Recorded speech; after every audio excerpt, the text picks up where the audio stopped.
गुप्ता 4 लाख देने को तैयार है। बहुत तरक्की कर ली चड्ढा, कानून की दलाली से इज्जत की नीलामी तक आ गए। इस पेशे को भड़वागिरी कहते हैं। गोविंद चला मत। नमस्कार दोस्तों, पिक्चर चालू करो बे। 2 आईपीएल हैं सर इस देश में। एक आईपीएल है जिसमें गेंद और बल्ले का खेल होता है, जिसे कहते हैं इंडियन प्रीमियर लीग, और दूसरा आईपीएल है जिसमें युवाओं के भविष्य के साथ खेल होता है, जो है इंडियन पेपर लीग। क्या बात है सर, क्या बात है सर, क्या बात, ये बात है। और आज मैं उसकी पूरी सूची लाया हूं कि कैसे युवाओं के भविष्य को सिक्योर करना तो छोड़िए, उसे बर्बाद करने का काम किया गया। और उस सूची में मैं नाम पढ़ के आपका ध्यान आकर्षित करना चाहूंगा कि क्या क्या हमने अपने देश के युवाओं को दिया है। और अभी तो रुको, क्लाइमैक्स अभी बाकी।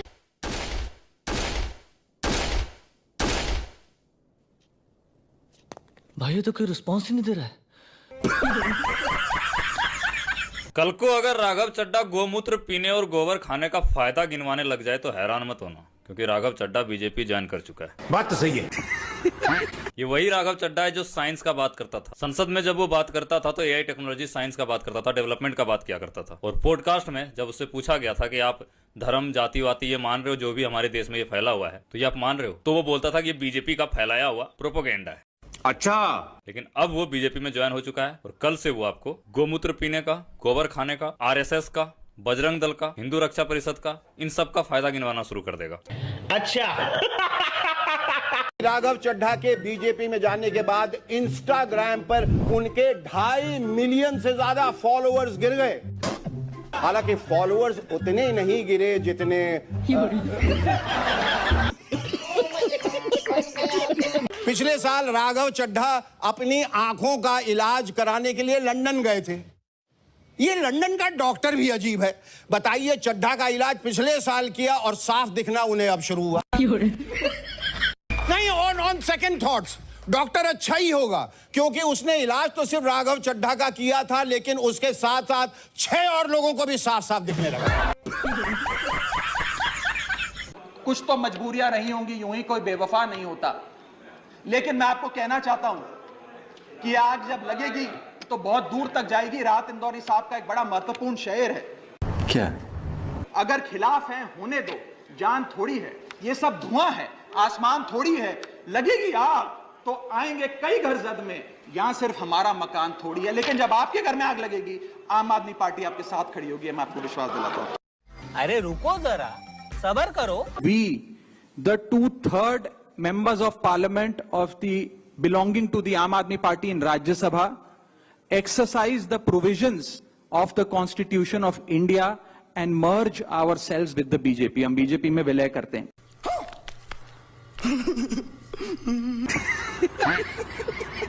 एक बात आपको कहना चाहता हूँ, ये वही राघव चड्ढा है जो ये कहते थे कि ये गुंडों की पार्टी और अनपढ़ों की पार्टी है। तो मैं अब ये कहूँ कि एक और गुंडा अपने साथ कई गुंडों को और कई अनपढ़ लोगों को लेकर उस पार्टी में शामिल हो गया। ये वही राघव चड्ढा है जो ये कहा करते थे कि नोटों में इतनी ताकत नहीं कि आम आदमी पार्टी को या मुझे या आम आदमी पार्टी के किसी भी व्यक्ति को भाजपा खरीद सके। तो यानी आज वो नोट बन गए जिससे राघव चड्ढा बिक गए। अभी आपने देखा कि कुछ दिन पहले ईडी की रेड पड़ी। ईडी की रेड के बाद ये सब कुछ हुआ। और बड़ी बात ये है, राघव चड्ढा ने बड़े दिमाग से एक माइंडेड गेम खेला। क्या? उन्होंने संविधान की एक पंक्ति का उपयोग करते हुए, क्योंकि संविधान के अंदर ये होता है कि अगर वो अकेले जाते तो उनकी जो संसद की जो सदस्यता है वो रद्द हो जाती। बात तो सही है। तो वो अपने साथ में और भी सांसदों को लेके गए, जिसके बाद जब 66% बहुमत होता है तो किसी भी सांसद की सदस्यता नहीं जा सकती। तो ये काम उन्होंने किया और अब तो दोनों रीलबाज एक साथ हो गए। उधर मोदी जी हो गए, इधर राघव चड्ढा हो गए। सही पकड़े हैं। राघव चड्ढा जितना बड़ा धोखेबाज शायद ही कभी देखा हो। मतलब पॉलिटिशियंस पार्टी बहुत बदलते रहते हैं, कोई बड़ी चीज नहीं है, लेकिन जितना नाटक इस एक बंदे ने किया था सोशल मीडिया पर जनता के मुद्दे उठाने का और इतने लोगों को बेवकूफ बनाने का, ये अनबिलीवेबल है। क्या बात कर रहे हैं? वो आम आदमी पार्टी आज पूरी तरीके से अपने सिद्धांतों से, अपने मूल्यों से, अपने कोर मॉरल और वैल्यूज से भटक चुकी है। अच्छा, मतलब बहाना दे रहे हैं कि आम आदमी पार्टी में वो सिद्धांत नहीं रहे, वो मॉरल्स नहीं रहे जो पहले होते थे। लेकिन मुझे ये बता दो, वो मॉरल्स और सिद्धांत अचानक से बीजेपी में कहां से आ गए? बात तो सही है, क्योंकि कुछ महीने पहले तक तो भी खुद कह रहे थे कि बीजेपी अनपढ़ गुंडों की पार्टी है। पहले ये देखो।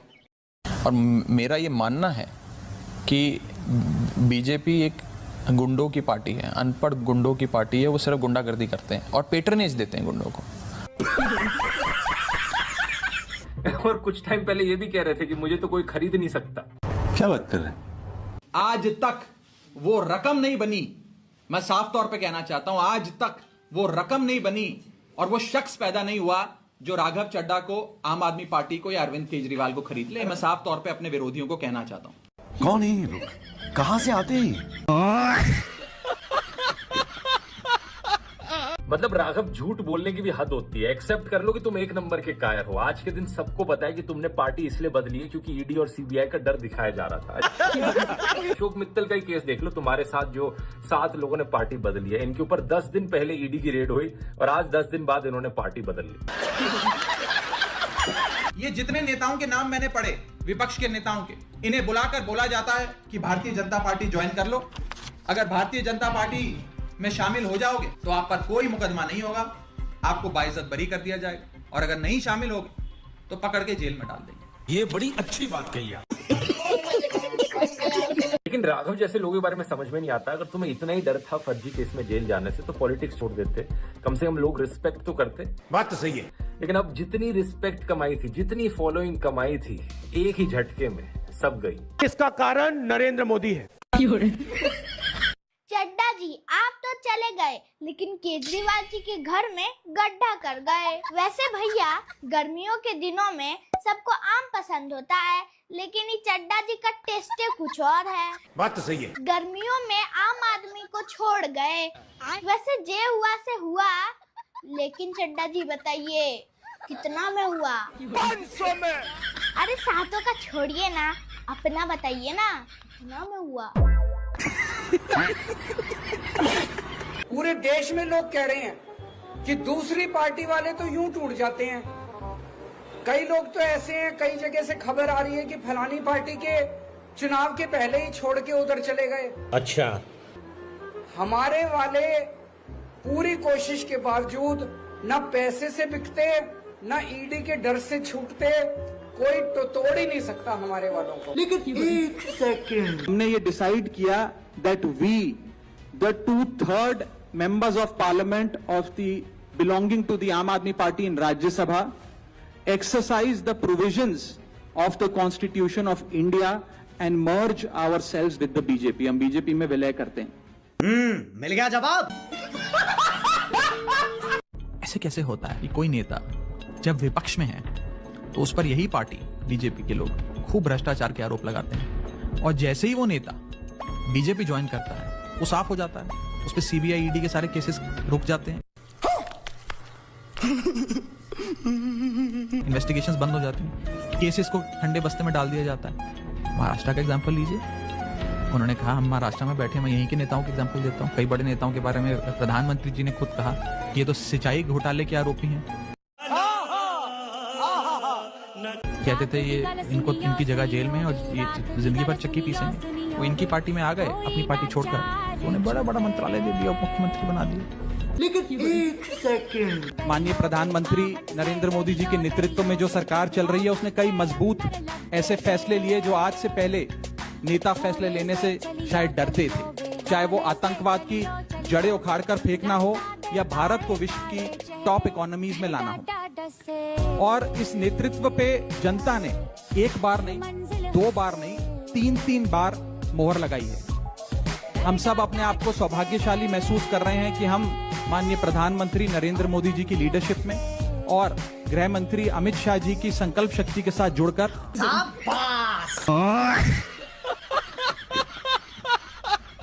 2.3 मिलियन लोग राघव चड्ढा को अनफॉलो कर चुके हैं और ये बंदा सही में पेड फॉलोअर्स खरीद रहा है। रुको इसका प्रूफ दिखाता हूँ आपको। जूम करो, जूम करो, जूम करो। ये देखो, इसके प्रोफाइल पर जाओ और फॉलोअर्स पर क्लिक करो, और यहाँ पर आपको ढेर सारे ऐसे प्रोफाइल्स दिखेंगे जिनकी कोई प्रोफाइल पिक्चर ही नहीं है।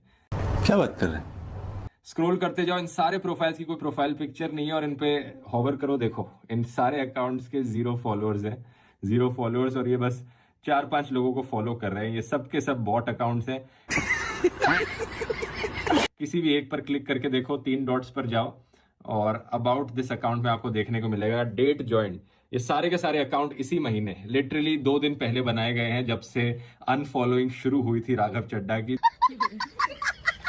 बेशर्मी की हद देखो। और फिर राघव वीडियो बनाकर कहते हैं कि आप में से ज्यादातर लोग तो मुझे बेस्ट विशेस दे रहे हैं। पिछले 3 दिनों से आप सबके बहुत मैसेजेस आ रहे हैं। आप में से ज्यादातर लोग मुझे बेस्ट विशेस दे रहे हैं। वो बेस्ट विशेस इसलिए दे रहे हैं कि आपने वर्ल्ड रिकॉर्ड तोड़ दिया है, most number of अनफॉलोज on Instagram in 24 hours. लेकिन सीरियसली बोलूं तो 3 एडवाइजेस देना चाहूंगा मैं यहाँ पे। पहला, अपनी बची कुची रेपुटेशन बचाना चाहते हो तो अपनी सीट से इस्तीफा दे दो, अपनी कुर्सी छोड़ दो। बात तो सही है। दूसरा, ये इंस्टाग्राम बॉट फॉलोअर्स की दिक्कत पता है क्या है? इंस्टाग्राम टाइम टू टाइम ये बॉट्स हटाते रहता है, तो आपके फॉलोअर्स नीचे जाने शुरू हो जाएंगे कुछ टाइम बाद अपने आप। तो इस खर्चे को अकाउंट में ले लेना। और तीसरा, याद रखना, जिस जेनजी ने ऊपर उठाया है वही जेनजी नीचे भी गिरा सकती है। ये बड़ी अच्छी बात कही आप। ऑलराइट गाइस, मैंने कहा था ना ये राघव नहीं दानव है, दानव।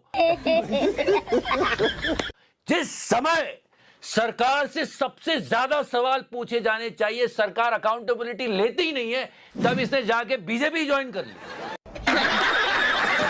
आप देख रहे हो कैसे रूलिंग पार्टी लोकतंत्र की पुंगी बजा रही है, और उस समय आप भाग रहे हो उसी पार्टी की तरफ जिसके बारे में आप ये कहा करते थे। बीजेपी एक गुंडों की पार्टी है, अनपढ़ गुंडों की पार्टी है। वो सिर्फ गुंडागर्दी करते हैं। ईडी भी क्या चीज है जोड़े, अब इसे कोई गुंडा नहीं लगा, मैं भी नहीं। आप तो संत आदमी हो। और हरभजन सिंह ने तो क्या गूगलिंग मारी है, जिस सीट से ये भाई साहब एमपी है वो आप वालों ने दी है और उन्होंने ज्वाइन बीजेपी कर ली। इसे कहते हैं असली दूसरा। And this guy Ashok Mittal 2-3 दिन पहले ईडी की रेड पड़ी थी इन पर। अब देखिए कैसे चमचमाते हुए निकले हैं बा। मतलब क्या ही लोकतंत्र चल रहा है यार, गजब। मोदी जी, मोदी जी, मोदी जी, मुझे क्रेडिट नहीं चाहिए। अरे थोड़ा लेना पड़ेगा महाराज, क्या ही कर रहे हो आप। बंगाल का चुनाव खत्म नहीं हुआ कि पंजाब की तैयारी कर दी। I am not agree with your analysis. ये क्या तमाशा लगा रखा है तूने? ये तस्वीरें दिखाकर क्या साबित करना चाहता है तू? क्या साबित करना चाहता है तू? मैं साबित करना चाहता हूँ कि तू कितना कमीना और गिरा हुआ इंसान है। मैं बता दूं भाई साहब, बीजेपी एकदम गुंडों की पार्टी है। ये एकदम गुंडई करते हैं। ये देश को बर्बाद। रेड डाला इसके घर पे, ईडी की रेड तो नहीं होने दे रहे, लेकिन है बढ़िया पार्टी। मैं बता दूं भाई साहब, कोई रकम नहीं बनी जो मुझे खरीद सके। मैं कह रहा हूं ये बीजेपी वाले ईडी की रेड डाला इसके घर पे, ईडी की रेड। बीजेपी वालों को रकम की जरूरत भी नहीं है भाई, महामहिम का दीवाना हूं मैं। बीजेपी घटिया पार्टी है। ये by the camera, of the camera, for the camera ही बनी है। बस हर टाइम कैमरे पे इनको रहना है। और ईडी की रेड डाला इसके घर पे, ईडी की रेड, पर कैमरा पकड़ने को तैयार हूं मैं। इससे अच्छी बात क्या होगी मेरे लिए कि मैं उनका कैमरा पकड़ के उनकी रीलें बनवा सकूं। जलमुरी खाने को तो मिलेगी। चड्डा जी, आप तो रिचार्ज की कीमत कम करते करते अपना सिम कार्ड ही बदल दिए। धन्य है प्रभु, आप धन्य है। सर, माननीय गृह मंत्री जी ने कहा था कि आम आदमी पार्टी एक सुपारी सी जितनी पार्टी है, एक सुपारी जितनी छोटी सी पार्टी है। सर, ये वो सुपारी जितनी पार्टी है जो आजाद भारत के इतिहास का फास्टेस्ट ग्रोइंग पॉलिटिकल स्टार्टअप कहलाती है। अच्छा, ये वो सुपारी जितनी पार्टी है जिसने 3 बार भाजपा को दिल्ली में हराया और 2 बार 2015 और 20 में आजाद भारत के इतिहास की सबसे बड़े जनादेश की सरकार बनाई। बात तो सही है। और ये वो सुपारी जितनी पार्टी है जिसका काम देखने के लिए first lady of United states of America और यूनाइटेड जनरल के पूर्व प्रमुख बान की मून आते हैं। सर, क्या बात है सर, क्या बात है सर। लेकिन एक सेकंड, हम सब अपने आप को सौभाग्यशाली महसूस कर रहे हैं कि हम माननीय प्रधानमंत्री नरेंद्र मोदी जी की लीडरशिप में और गृह मंत्री अमित शाह जी की संकल्प शक्ति के साथ जुड़कर बिना रुके और बिना थके देश के लिए काम करेंगे। ओ भैया धोखा। मैं बतौर एक सांसद जो ऑर्डिनरी सिटीजन्स के ऑर्डिनरी इश्यूज को पार्लियामेंट में उठा रहा था, मैं शायद नहीं उठा पाऊंगा क्योंकि मेरी अपनी पार्टी ने मेरी आवाज बंद कर दी थी। मैं उन्हें भी कहना चाहता हूं कि आप चिंता मत करिए, मैं उसी कमिटमेंट, उसी जोश और उसी एनर्जी के साथ आपके तमाम मुद्दे उठाता रहूंगा। अरे साला, अलग फ्रॉड चल रहा है।